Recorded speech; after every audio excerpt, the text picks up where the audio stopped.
السلام علیکم ورحمۃ اللہ وبرکاتہ۔ نحمدہ و نصلی علی رسولہ الکریم، اما بعد، فاعوذ باللہ من الشیطان الرجیم، بسم اللہ الرحمن الرحیم۔ رب اشرح لی صدری ویسر لی امری واحلل عقدۃ من لسانی یفقہوا قولی۔ ہر دفعہ ہم سورہ الفاتحہ اس لیے سنتے ہیں کہ ہم اپنے آپ کو ریمائنڈر دیتے ہیں۔ ہم نے سورہ الفاتحہ سے ہی سٹارٹ کیا تھا نا، اور اس میں یہی تھا کہ ہمیں سیدھا راستہ چاہیے، ان لوگوں کا راستہ نہیں چاہیے جو بھٹک گئے ہیں یا جن پہ اللہ کا غضب ہوا۔ تو قرآن پاک میں جو کچھ بھی ہم پڑھ رہے ہیں، ہمیں اس سیدھے راستے کا ہی پتہ چل رہا ہے کہ ہم نے کیسے وہ سیدھا راستہ گزارنا ہے۔ سورہ آل عمران، اور اس وقت ہم نے لاسٹ ٹائم ختم کیا تھا آیت نمبر 164 پہ، اور اب ہم اس سے آگے چلیں گے۔ اور آپ دیکھیں کہ بار بار یہ امپیکٹ آتا ہے جب ہم سورہ آل عمران پڑھتے ہیں کہ غزوہ احد میں جو بھی مسلمانوں کو چیلنجز پیش آئے، ان کو کتنی خوبصورت طریقے سے اپ لفٹ کیا جا رہا ہے، اور ان کو کتنے اچھے لیسنز دیے جا رہے ہیں۔ جیسے ہم بات کرتے ہیں نا ریزیلینس کی، ہماری زندگی میں بھی ہر وقت آندھی طوفان چلتے رہتے ہیں۔ ہم نے ایک چیز پلان کی ہوتی ہے، ہو کسی اور طریقے سے جاتی ہے، اس پہ ہمیں پریشانیاں بھی ہوتی ہیں کہ ایسے کیوں ہو رہا ہے، اس میں کیا کرنا چاہیے۔ تو ان تمام معاملات میں اللہ تعالیٰ ہماری ریزیلینس ہی چیک کرتے ہیں کہ ہم کیسے معاملات کو ٹھیک طرح سے ہینڈل کر سکتے ہیں۔ میری صبح کو ہوتی ہے ایک کالج میں کلاس، تو چھوٹی کلاس ہے، 30 منٹس کی ہے۔ میں ہر دفعہ جا کر نا ان سے کہتی ہوں کہ ask me any question that you have in your mind. مجھے تھا کہ اگر فوراً قرآن کلاس شروع کرو تو ینگسٹرز کئی دفعہ تیار بھی نہیں ہوتے، اور ان کو لگتا ہے کہ ہمارے اوپر امپوز کر دیا گیا ہے۔ تو بڑے انٹیلیجنٹ کویسچن بچیاں پوچھتی ہیں۔ تو آج کا جو سوال تھا وہ یہ تھا کہ قرآن میں آیا ہے کہ طیب مرد کے لیے طیب عورت اور خبیث کے لیے خبیث، لیکن پھر آسیہ علیہ السلام کی شادی فرعون سے کیوں ہوئی؟ اس کے علاوہ بھی آپ دیکھیں کہ ہم زندگی میں جب بھی کوئی اپنی زندگی میں بھی دیکھتے ہیں کہ بڑی اچھی اچھی خواتین ہوتی ہیں، بڑی نیک ہوتی ہیں، اور ان کا شوہر شرابی نکل آتا ہے یا اور کس قسم کے بہت ساری ایولز میں ہوتا ہے، تو پھر وہ سوچ میں پڑ جاتی ہیں اور وہ کہتی ہیں کہ میرے ساتھ ایسا کیوں ہو گیا۔ تو انہوں نے جب یہ سوال پوچھا تو میں نے ان کو 2-3 اینگل سے سمجھایا۔ میں نے ان کو کہا کہ دیکھیں، پہلی بات تو یہ جو سلیکشن کرائیٹیرین ہم نے اپنے ذہن میں رکھنا ہے اور ہمارے والدین نے رکھنا ہے، یہ اس کے لیے ضروری ہے۔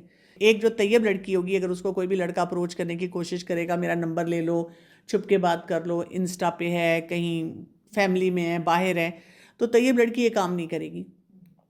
طیب لڑکی ہر مرحلے پہ جو اللہ کا حکم ہے اس کے مطابق فیصلہ کرتی جائے گی، اور وہ اس کے حق میں بہتر ہوگا۔ جو لڑکا، میں نے کہا، اس کے لیے پہلے سٹینڈ نہیں لے سکتا، پہلے اس کو کہہ رہا ہے چھپ کے شادی کر لیتے ہیں، بھاگ جاتے ہیں، ماں باپ کو نہ بتاؤ، چھپ کے ملتے ہیں، تو وہ بعد میں اپنی بیوی کے لیے کیسے سٹینڈ لے گا اگر وہی لڑکی سوچتی ہے کہ میرے سے ہی شادی کرے گا۔ جو خبیث ہوتے ہیں وہ پھر ان کو خود پتہ چل جاتا ہے، وہ خود خبیث فیصلے کر رہی ہیں، تو پھر لڑکے بھی اسی طرح کے فیصلے کر رہے ہیں۔ تو لڑکیوں کو میں نے کہا کہ اگر آپ لفٹ نہیں کراتی نا، آپ طیب رہتے ہیں نا، تو کسی لڑکے کی ہمت نہیں ہوگی کہ آپ کو وہ تنگ کر سکے یا آپ سے کوئی غلط کام کروا سکے۔ لیکن اس کے بعد کیا ہوتا ہے؟ یہ تو نہیں کہ زندگی میں ٹیسٹ نہیں ہوں گے۔ مثلاً ہم ڈرائیو کر رہے ہیں، ہم نے سیٹ بیلٹ بھی باندھی ہے، ہم نے اپنی سپیڈ بھی ٹھیک رکھی ہوئی ہے، ہم سارے رولز کو بھی فالو کرتے ہیں، لیکن کبھی کبھی ایکسیڈنٹ ہمارا بھی ہو جاتا ہے۔ آزمائش تو آ سکتی ہے، اللہ تعالیٰ ٹیسٹ تو کر سکتے ہیں۔ تو اگر ہم فرعون اور آسیہ علیہ السلام کو دیکھیں کہ آسیہ، یعنی کہ جب وہ موسیٰ علیہ السلام کا وہ آئی ہے باسکٹ وہاں پہ، تو اس کو فرعون کو نظر آ گیا تھا کہ یہ بنی اسرائیل کا بچہ ہے، لیکن ان کا آسیہ علیہ السلام نے اپنے طیب ہونے کی وجہ سے اتنا اچھا ریلیشن شپ اپنے شوہر سے رکھا ہوا تھا کہ وہ ان کی بات مان گئے اور انہوں نے ان کو رکھ لیا۔ پھر انہوں نے کتنی اچھی پرورش کی اپنے طیب ہونے کی وجہ سے، اور کس طرح سے ان سارے اثرات سے جو کہ فرعون کے تھے بچایا۔ ہم تو اپنے گھروں میں ہر وقت یہی روتے رہتے ہیں کہ جی ہمارے شوہر جو ہے نا، ان کی ساری پرسنالٹی ہمارے بچوں میں ٹرانسفر ہو رہی ہے، ہم صرف پریشان ہوتے ہیں، اسپیشلی اگر کوئی رانگ ٹریٹس ہوں۔ اور پھر کیا ہے کہ جب ان کی آزمائش ایسی آئی جس میں ان کو یہ فیصلہ کرنا تھا کہ اللہ کا حکم یا اپنے شوہر کی اطاعت، تو طیب تھیں، تو اسی لیے انہوں نے کیا کیا، وہاں پہ اللہ کی اطاعت کو پریفرنس دی، اور انہوں نے دعا بھی یہی مانگی، رب ابنی لی عندک بیتا فی الجنہ۔ تو میں نے کہا اصل بات یہ ہے کہ ہم ہر حال میں طیب رہیں، اور ہم یہ سوچیں کہ اگر میری زندگی میں کوئی ایسی آزمائش بھی آئی ہے تو اس وقت مجھے کیا فیصلہ کرنا ہے۔ آپ اپنے کرائٹیرین کو دیکھیں، اپنے کرائٹیرین کو ہمیشہ کے لیے ٹھیک رکھیں. تو اسی طرح آپ دیکھیں کہ ابھی جو ہم پڑھ رہے ہیں کہ غزوہ احد، تو اور اس سے ریلیٹڈ ہمیں کتنی لرننگ مل رہی ہے، عقیدے کے نکات ہمیں پتہ چل رہے ہیں، ایمانیات پہ ہم بات کر رہے ہیں. ہمیں یہ پتہ چل رہا ہے کہ ہماری زندگی میں بھی جب کوئی چیلنجز آتے ہیں، اصل بات کیا ہے، یعنی ہم نا شخصیات میں الجھ کے رہ جاتے ہیں. فلاں نے یہ بول دیا، اس نے یہ کہہ دیا، اب میں کیا کروں، میری انسلٹ ہوگی، اور اس کی ہمت کیسی ہوئی یہ بات بولنے کی. ایموشنل ہو جاتے ہیں، دکھی ہو جاتے ہیں، دل ٹوٹ جاتے ہیں. سب سے پہلی بات یہ ہوتی ہے، ہم اگر اپنے آپ کو اس طرح ٹرین کر لیں کہ پہلی سوچ جو آئے وہ کیا ہے کہ میرا رب، اس کو میں نے کیسے راضی کرنا ہے. اس لیے کہا گیا نا کہ پہلے صدمے پہ ہم کیا بول رہے ہیں، انا للہ و انا الیہ راجعون. یہ اپنے آپ کو ٹرین کرنا پڑتا ہے. مجھے یاد ہے کہ میں نے ایک ایکسپرٹ کے ساتھ کورس کیا تھا، ان سے سیکھا تھا 7 habits of highly effective people کا جو ہے، یعنی اس میں پریکٹیکلی دیکھا تھا کہ کوچنگ کے پوائنٹ آف ویو سے سیکھا تھا کہ اگر کسی کو کوچ کرنا ہے اور یہ چیزیں سکھانی ہے تو اس میں انہوں نے کہا کہ سب سے پہلے اس کو آپ کو خود پریکٹس کرنا ہوگا. اور انہوں نے کہا تھا کہ آپ کے ذہن میں، یعنی آپ کے سامنے جب کوئی مسئلہ آئے گا تو آپ کے ذہن میں یہ جو سارے کانسیپٹس ہیں، جتنی 7 ہیبٹس ہیں، یہ ود ان ملی سیکنڈس پاس ہونی چاہیے. تو میں نے ان سے کہا تھا یہ کیسے ہوگا، یہ تو ہو ہی نہیں سکتا، ہم تو پہلی ہیبٹ میں اٹک کے رہ جاتے ہیں. بلکہ پہلی ہیبٹ تو ہمیں کوئی 6 ہفتے بعد یاد آتی ہے. پہلے ہم رونا دھونا کرتے ہیں، پھر کتھارسس کرتے ہیں، پھر جو اپنا ملبہ خود وہ گرایا ہوتا ہے سارا اس کو سمیٹتے ہیں، پھر سوچتے ہیں او ہو یہاں تو یہ کام کرنا تھا. تو اس کے لیے انہوں نے کہا اپنے آپ کو ٹرین کرنا پڑتا ہے. تو یہاں پہ بھی ہمیں جو چیز پتہ چل رہی ہے، ہمیں اپنے آپ کو اتنا ٹرین کر لینا ہے. یہ نہیں کہ دکھ نہیں ہوگا، تکلیف نہیں ہوگی، پریشانی نہیں ہوگی، لیکن ہماری ٹریننگ یہ ہونی چاہیے. یہ ریزیلینس ہے ایک مسلمان کی. یہ ریزیلینس نہیں ہے کہ صرف جی مشکل آئی تو وہ کھڑا ہو گیا.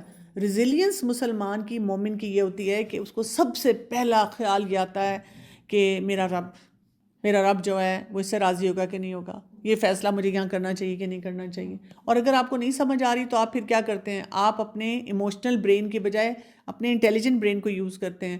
آپ استخارہ کرتے ہیں، آپ اللہ سے دعائیں کرتے ہیں، آپ اللہ تعالیٰ کے آگے گڑ گڑاتے ہیں، تہجد پڑھتے ہیں.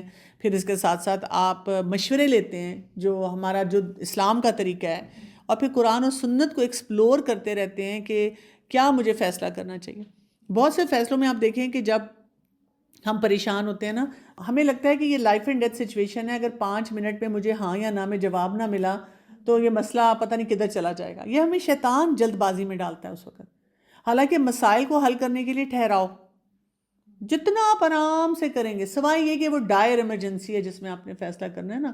لیکن باقی سب جن کو ہم لائف اینڈ ڈیتھ سچویشن بناتے ہیں، وہ لائف اینڈ ڈیتھ سچویشن اتنی بڑی ہوتی نہیں ہے. جتنا ہم بلکہ پوسٹ پون کرتے ہیں وہ چیزیں اتنی بہتر ہوتی ہیں. اور ہم سب نے یہ بھی تجربہ کیا ہے کہ کبھی کبھی جب ہماری زندگی میں بہت بڑی مشکل ہوتی ہے، ہمیں کوئی بھی نہیں ملتا. فون بھی پاس ہوتا ہے، فون کی بیٹری ڈاؤن ہوگی، نمبر نہیں مل رہا، سگنل نہیں آ رہے. اچھا جی فون ہو رہا ہے، اگلا اٹھا نہیں رہا، اگلا اویلیبل ہی نہیں ہے، جس سے بات کرنا چاہ رہے ہیں وہ ٹائم نہیں دے پا رہا. اور آخر میں سمجھ ہی آتی ہے کہ اللہ تعالیٰ کیا چاہتے ہیں کہ سارے اسباب کو چھوڑ کر اللہ تعالیٰ پہ بھروسہ کرو اور نہ جلد بازی کرو. اللہ تعالیٰ ہمیں انڈیکیشنز دے رہے ہوتے ہیں، لیکن ہم ان انڈیکیشنز کی بجائے یا ہم ان انڈیکیٹرز کو نہیں سمجھتے، ہم اور پریشان ہو جاتے ہیں. تو یہاں پہ بھی بہت خوبصورت ایسے اسباق ہمیں دیے جا رہے ہیں کہ ہم اپنا نا قبلہ درست کرتے رہیں، اپنا فوکس درست کرتے رہیں. مشکلات آ رہی ہیں لیکن ہمیں کیا کرنا ہے. تو آیت نمبر 165، اولما اصابتکم مصیبہ، کیا بھلا جب پہنچی تمہیں ایک مصیبت، قد اصبتم مثلیہا، تحقیق پہنچائی تم نے اس سے دگنی، قلتم انا ھذا، کہا تم نے کہاں سے آئی ہے یہ، قل ہوا من عند انفسکم، کہہ دیجئے وہ تمہارے نفسوں کی طرف سے ہے. ان اللہ علی کل شیء قدیر، بے شک اللہ اوپر ہر چیز کے خوب قدرت رکھنے والا ہے. اب یہاں سے جو بہت امپورٹنٹ میسج ہمیں پتہ چلتا ہے، اللہ سبحانہ و تعالیٰ احد کے موقع پہ بدر کی مثال کو لا رہے ہیں. یعنی جب ایک انسان پریشان ہو کے کہتا ہے کہ یہ مصیبت کیسے آ گئی، تو اللہ سبحانہ و تعالیٰ کیا بتا رہے ہیں کہ بدر کے موقع پہ تم نے ان کے 70 مارے تھے اور 70 قیدی بنائے تھے، تم نے ان کو ڈبل نقصان پہنچایا تھا، اس کو کیوں بھول گئے ہو؟ ہمارے ساتھ بھی یہ ہوتا ہے نا، جب غم آتا ہے تو ہم کہتے ہیں غموں کے پہاڑ، اور جو ہم نے 1500 خوشیاں اس سے پہلے دیکھی ہوتی ہیں ان سب کو ہم نیلیفائی کر دیتے ہیں، ہم کسی بات کو ویٹیج نہیں دیتے. تو یہاں پہ یہ امپورٹنٹ بات بتائی جا رہی ہے کہ اللہ تعالیٰ کہتے ہیں کہ جب بھی مشکل آئے ہمیں یہ سمجھ آنی چاہیے کہ جب کوئی مشکل آتی ہے تو اس میں ہم اتنے نہ ڈوب جائیں کہ ہم فلیٹ کر دیں. اس کے لیے ایک کوگنیٹو ڈسٹورشن ہے جو ہمارے دماغی خلل ہے، اس کو ہم کہتے ہیں اوور جنرلائزیشن.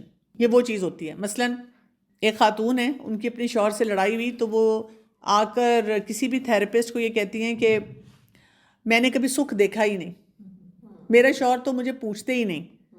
اچھا، ساتھ ان کے ہاتھ میں کوئی لیٹسٹ فون ہوگا، اس سے پوچھا جائے ہاں یہ انہوں نے مجھے ابھی تحفے میں دیا تھا. اچھا، یا یہ کہ گھر کا خرچہ کون چلاتا ہے، وہ بھی شوہر چلا رہا ہے. یا یہ کہ ابھی ہم 3 ہفتے پہلے کہیں سیر بھی کر کے آئے ہیں، کہیں کھانا بھی کھا کے آئے ہیں. تو اوور جنرلائزیشن یہ ہوتی ہے کہ ایک آپ کے پاس فیکٹ ہے، حقیقت ہے، اس وقت وہ نہیں پوچھ رہا، اس وقت وہ تنگ کر رہا ہے، اس وقت لڑائی ہوئی ہے، اس وقت ہو سکتا ہے اس نے کوئی بہت بڑی بات بھی بول دی ہو، لیکن باقی ٹائم میں اچھے مومنٹس بھی آئیں. تو جن کے دماغ میں اوور جنرلائزیشن ہوتی ہے وہ اس فیکٹ کو اٹھاتے ہیں جو مے بی 1 دن کا ہے، 4 دن کا ہے، 1 مہینے کا ہے، اور اس کو اپنی پوری زندگی پہ لگا دیتے ہیں کہ میں نے اپنی زندگی میں کبھی کوئی سکھ نہیں دیکھا. یہ بہت سی مائیں جب اپنے بیٹوں کی شادیاں کرتی ہیں اور جب بتاتی ہیں کہ میرے سسرال والے کتنے خراب تھے، اس میں بھی اوور جنرلائزیشن بہت زیادہ کر جاتی ہیں. اتنا بتاتی ہیں، حالانکہ تصویریں کہیں نظر آتی ہیں اس میں بہت مزے بھی کر رہے ہوتے ہیں سارے مل کے، گپ شپ بھی لگا رہے ہوتے ہیں.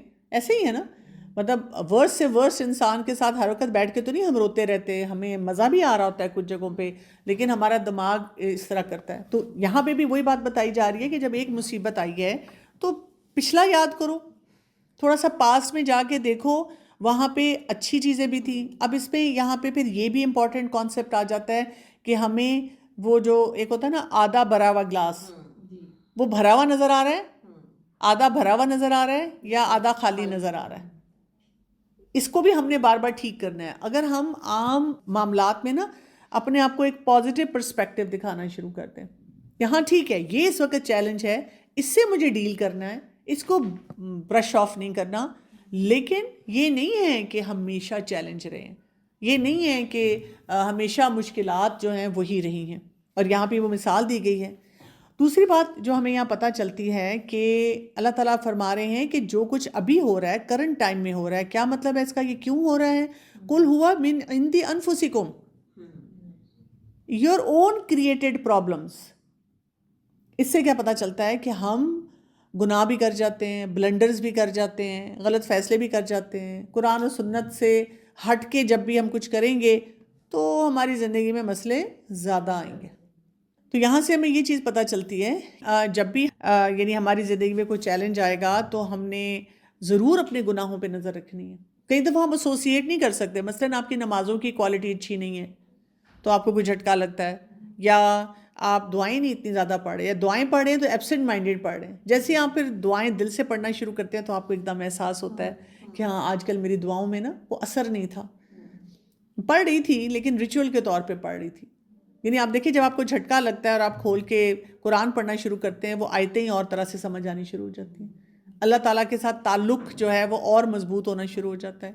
تو ہمارے نفس ہیں جو کہ کچھ نہ کچھ ہم سے گڑبڑ ہو جاتی ہے اور اس کی وجہ سے پھر ہماری لائف میں کوئی نہ کوئی چیلنج آ جاتا ہے. اچھا، اب اس میں کرنے کا طریقہ کیا ہوتا ہے؟ ان اللہ علی کل شیء قدیر، بے شک اللہ اوپر ہر چیز کے خوب قدرت رکھنے والا ہے.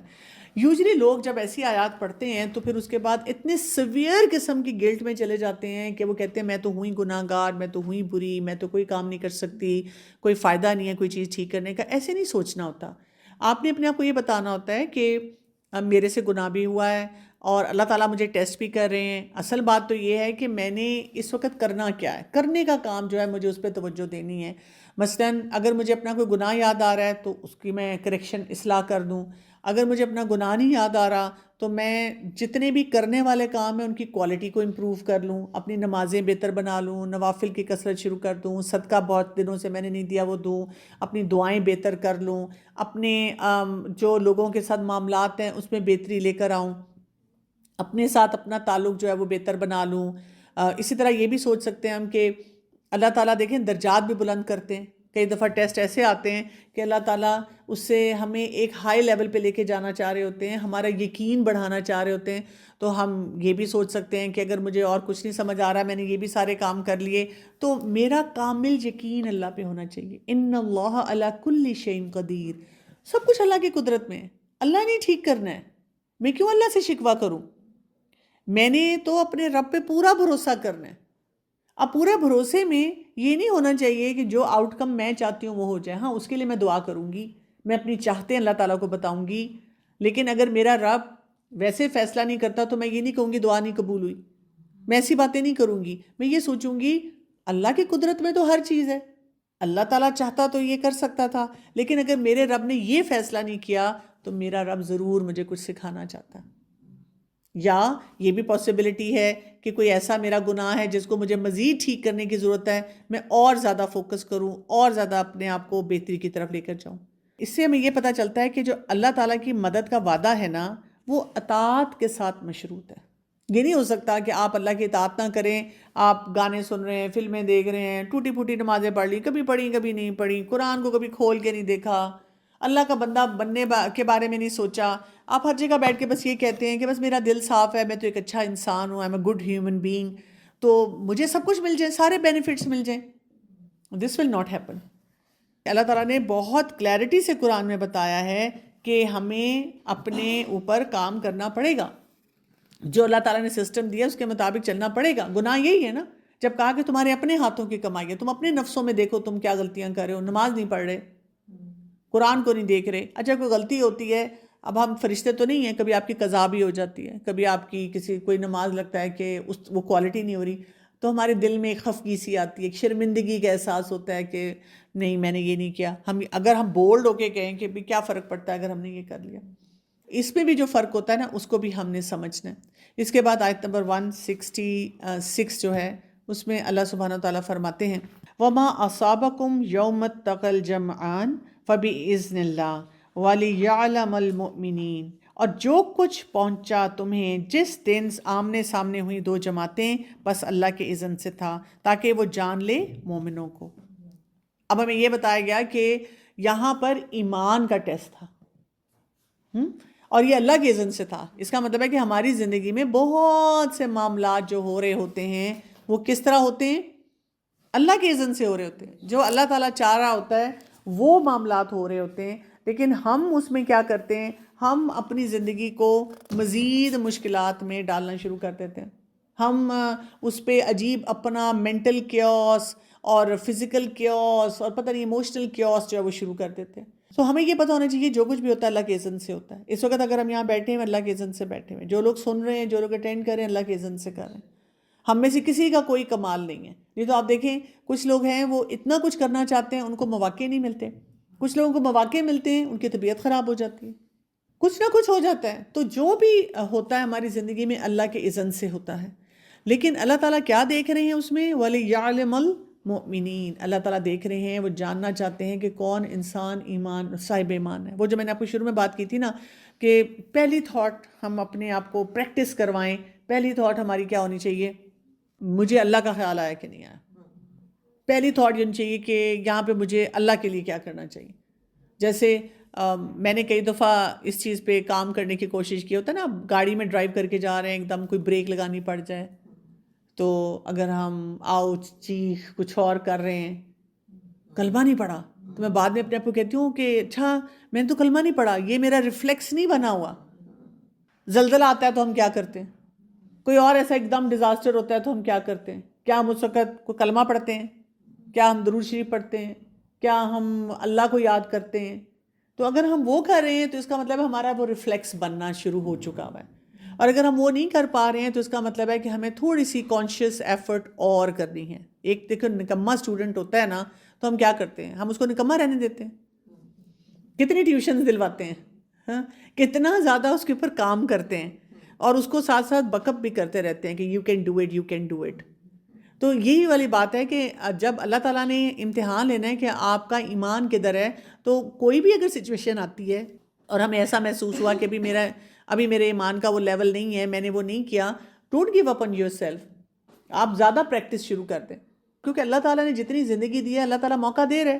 مطلب میں کوئی بھی کام کرتی ہوں نا، اسپیشلی ہوتا ہے نا انسان، ویسے تو دن میں کبھی بھی کچھ ہو سکتا ہے، لیکن جب آپ انسان ٹریول کرتا ہے کہیں آتا جاتا ہے تو لگتا ہے کہ بس شاید اب واپس نہیں آنا، سفر کی تیاری کرتے ہوئے لگتا ہے کہ بس اب نہیں واپس آنا۔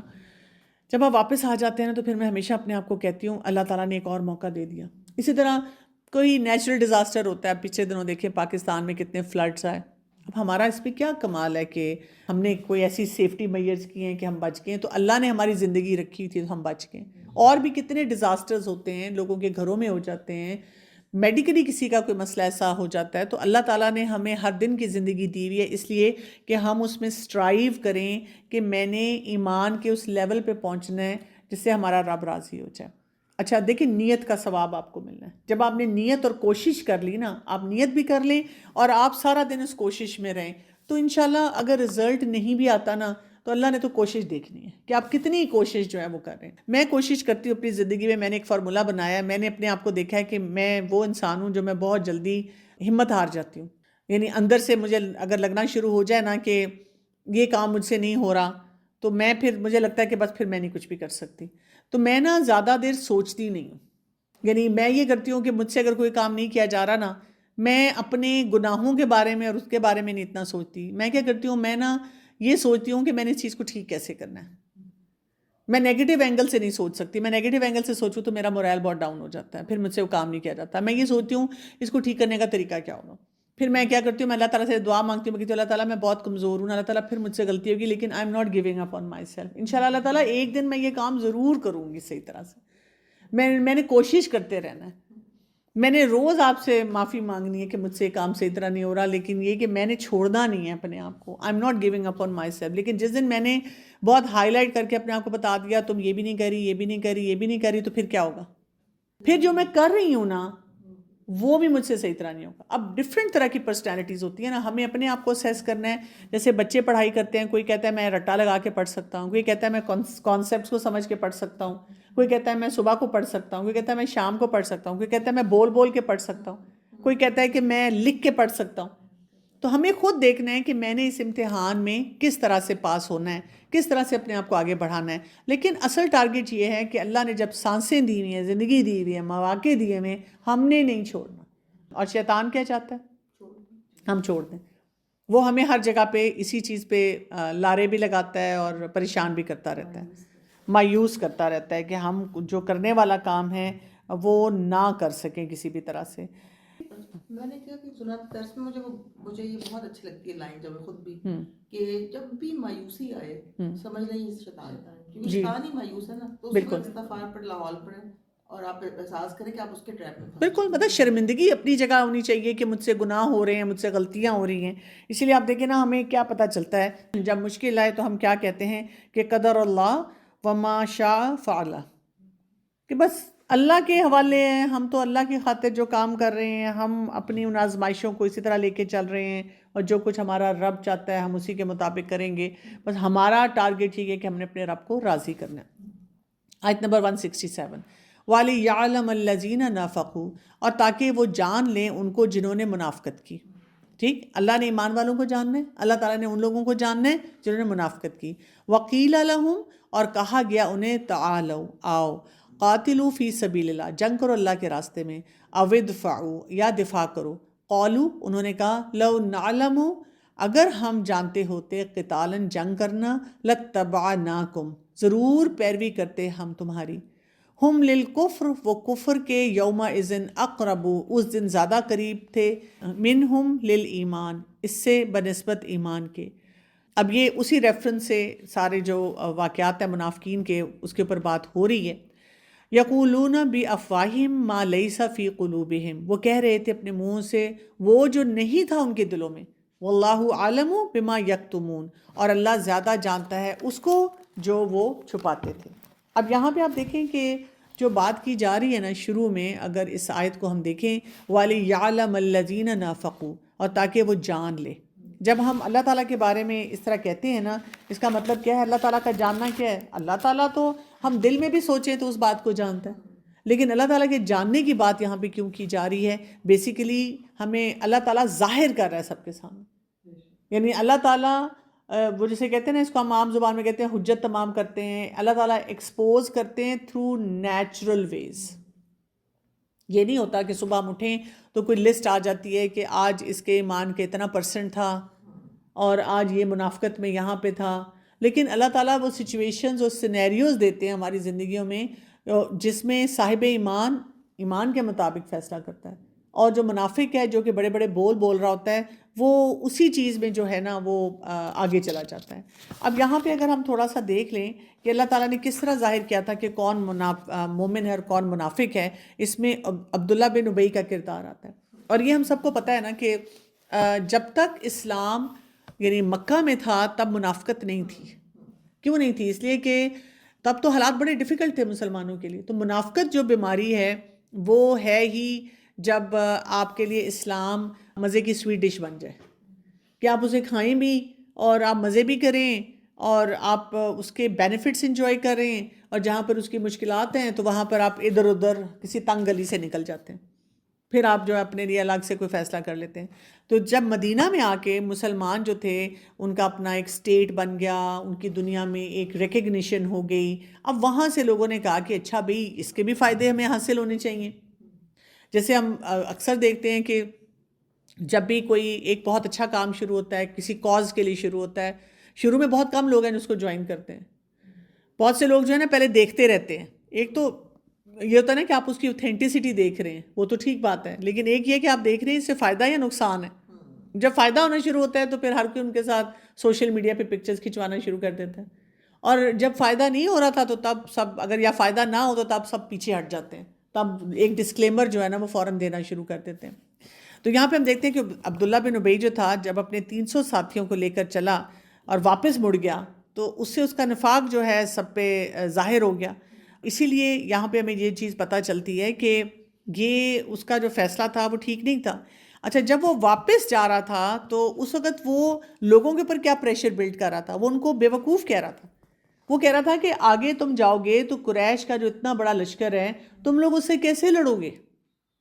یعنی ان کے موریل کو بھی ڈاؤن کر رہا تھا۔ تو منافق انسان جو ہوتا ہے وہ یہی نہیں کہ اپنے لیے غلط کام کرتا ہے، ایک تو وہ اسلام کی پورٹریل پکچر غلط پریزنٹ کر رہا ہوتا ہے، دوسرا جو امپورٹنٹ مسئلہ ہوتا ہے وہ دوسروں کو یہ بتا رہا ہوتا ہے کہ مثلاً آپ کو کئی خواتین ملیں گی جو کہیں گی ہائی میں بھی درس پہ جاتی ہوں، میں تو 15 سال سے جا رہی ہوں، تم تو ابھی سے جا رہی ہو، تم نے کیا حولیہ بنا لیا ہے؟ وہ آپ کو یہ بتانے کی کوشش کرتی ہیں کہ میں نے اگر گلے میں دوپٹہ ڈالا ہے، یا میں نے دوپٹہ نہیں بھی لیا، یا میں نمازیں کبھی پڑھتی ہوں کبھی نہیں پڑھتی، یا میں جو قوالی نائٹس کو بھی پورا انجوائے کرتی ہوں، تو اٹس فائن۔ اور وہ آپ کو گیل دیتے ہیں کہ بھی تمہیں کیا ہو گیا ہے، تم کن چکروں میں پڑ گئی ہو، تم دین دنیا کو کیسے لے کے چل رہی ہو۔ اور کئی دفعہ جو لوگ اسپیشلی بگنرز ہوتے ہیں وہ کنفیوز ہو جاتے ہیں۔ مطلب یہ کہ میں 15 سال سے سن رہی ہوں تو میں اتنا بدلنے کی ضرورت نہیں ہے۔ بالکل ایسے ہی ہوتا ہے کہ وہ لوگ آپ کو کوئی نہ کوئی ایسی باتیں جو ہے نا وہ بتا کے پیچھے کرنے کی کوشش کر رہے ہوتے ہیں۔ یہ بھی سوچیں کہ جب 1000 کا مسلمانوں کا لشکر جا رہا تھا، اس میں سے 300 لوگ نکل گئے، تو سارے لوگ تو بڑے پکے ایمان والے نہیں تھے، ان میں سے کچھ لوگ جو تھے وہ تھوڑے سے ویک ایمان والے تھے۔ یہ نہیں کہ وہ منافق تھے، وہ ظاہر ہے پریشان ہو رہے تھے، اور ان کو یہ پریشانی تھی، اور وہ جس طرح کی باتیں سن رہے تھے اس کی وجہ سے وہ بہت سوچ بھی رہے تھے کہ بھئی ہم جو فیصلہ کر رہے ہیں وہ درست بھی ہے کہ وہ نہیں ہے۔ تو یہاں پر جو ہے ان کی ایک ایٹیچیوڈ کی جو ہے نا بات کی جا رہی ہے کہ وہ منہ سے کچھ کہہ رہے ہیں، دلوں میں ان کے کچھ اور ہے۔ واللہ عالم بما یکتمون، اور اللہ زیادہ جانتا ہے اس کو جو وہ چھپاتے تھے۔ تو ہم اللہ سے چھپے ہوئے نہیں ہیں، ہم جو بھی کریں گے اللہ تعالیٰ کے سامنے جو ہے نا وہ واضح ہے۔ اور دوسرا یہ کہ جو بھی آزمائش آتی ہے وہ حقیقی ایمان کو اور منافقت جو ہے نا اس کو ایکسپوز کرنا شروع کر دیتی ہے، اور اس کے ایکسپوجر میں ہمیں سب کچھ پتہ چل جاتا ہے۔ اور پھر ہمیں یہ بھی پتہ چلتا ہے کہ جیسی ہم اطاعت کرتے ہیں تو ہمارا ایمان بڑھتا ہے،